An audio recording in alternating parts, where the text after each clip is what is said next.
je suis devant la remorque Lair, la 3 essieux de chez FX. Vous la reconnaissez peut-être. Elle était dans la vidéo de la visite d'usine qu'on a réalisée avec Jean-Charles. Où on a visité en fait son entreprise où il fabrique donc principalement des remorques. Vous avez vu aussi il y avait des bétaillards, etc. Et donc l'idée, à la fin de la vidéo, on s'était dit avec FX, bah tiens, quand est-ce que c'est la prochaine fois, quand est-ce qu'on se revoit la prochaine fois? Eh bien à la moisson. Et là vous voyez, on est en pleine moisson. La TX66 est juste ici. On est juste à côté d'un plan d'eau qui s'appelle l'Acantage, qui est un grand plan d'eau en fait qui est à côté de chez nous. Et le tracteur qui est attelé sur la Lair, eh bien vous le reconnaissez, c'est bien le Fendt le 820 que vous avez vu dans la vidéo. On va aller voir FX et puis comme ça on va lui poser encore 2-3 questions parce que vous étiez pas mal en commentaire à, je dirais, à demander finalement comment la remorque était équipée, etc., comment il l'avait choisi. Et en fait c'est ce qu'on va voir avec lui. Salut FX. Oui c'est bon. Comment ça va? Ça va bien. Ouais, depuis ce printemps je dirais on avait été chercher les deux bennes. Oui. On s'est donné rendez-vous, Jean-Charles s'est donné rendez-vous à la moisson. Je dirais à jour J. T'es en plein dans les battages? Oui, on a commencé depuis samedi dans les orges. Ok. Et là, depuis ce matin, on est dans les blés. Ok, ça va, ça tourne? Oui. La TX qui est là, a l'air de bien fonctionner en tout cas? Oui, voilà, oui. Oui. Et les deux bennes, alors au final dans les vidéos, je dirais on a eu pas mal de questions, vous avez posé pas mal de questions sur finalement comment tu as choisi l'équipement de tes bennes.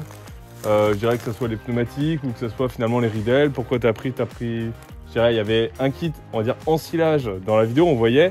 Et au final, là, je les vois qu'elles sont toutes les deux en, on va dire, kit céréales. En céréales, voilà. Donc, du coup, par rapport au Riddle, au fait, avec Jean-Charles, on a essayé de travailler pour, avec les deux remorques, essayer de faire une remorque, une caisse à ensilage. Donc, ça veut dire que les Riddle de celle-là s'adaptent sur l'autre pour pouvoir faire une vraie caisse à ensilage. Ouais, voilà, ok, je comprends. Ouais. Parce qu'en fait, ce qu'il faut expliquer, c'est que standard, c'est soit vous avez un kit ensilage, soit vous avez un kit blé. Mais ça passe pas forcément d'une benne à l'autre. Oui. Et donc là, il fallait que ça puisse correspondre parce que les caisses, elles sont en double comicité. D'accord.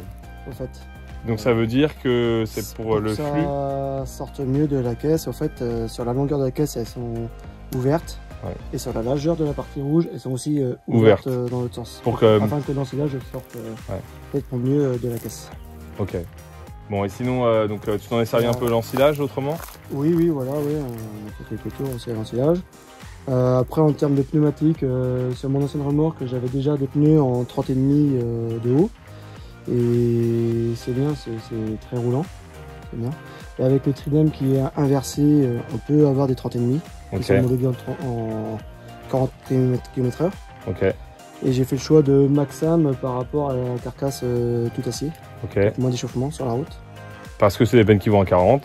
Oui, et puis 40, oui. Et qui par rapport au poids qui est dans la benne, enfin en 24 tonnes forcément, faut pouvoir accepter et la charge et la vitesse. Quoi. Voilà, avec les freinages arrière. Freinage arrière. Ouais. Ok, ça marche. On va faire un petit tour de batteuse? Voilà, ouais. Allez, ça marche. Ça marche.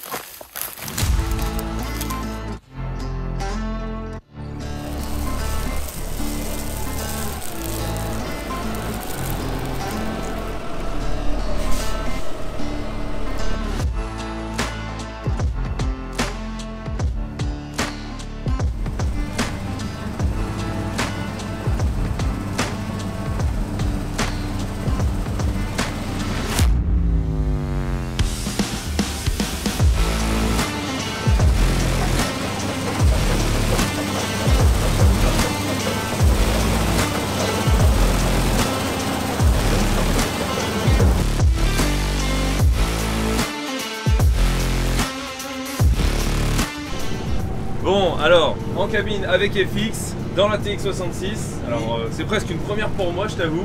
Ouais. Alors que des TX en soi, il y en a beaucoup, mais c'est la première fois que je monte dans une machine comme ça. Ça fait combien de temps que tu l'as sur l'exploitation, ou du moins, pourquoi vous avez une machine chez vous au final? Je me suis équipé en 2014, TX d'occasion, pour avoir une liberté de battre au moment voulu. Je garde mes céréales sur l'exploitation, la qualité de battage aussi. Vérifier entre émis que ça colle bien avec ce que tu veux. C'est ça.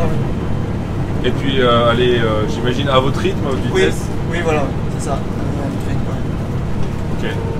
Comme vous vous en doutez, l'objectif c'était de venir faire un petit bonjour à FX, et comme on s'était dit pendant les moissons. Entre voisins. Voilà, entre voisins. Et puis écoute, au plaisir. À la prochaine FX. Bonne moisson. Ouais, merci. Allez, ciao. Salut.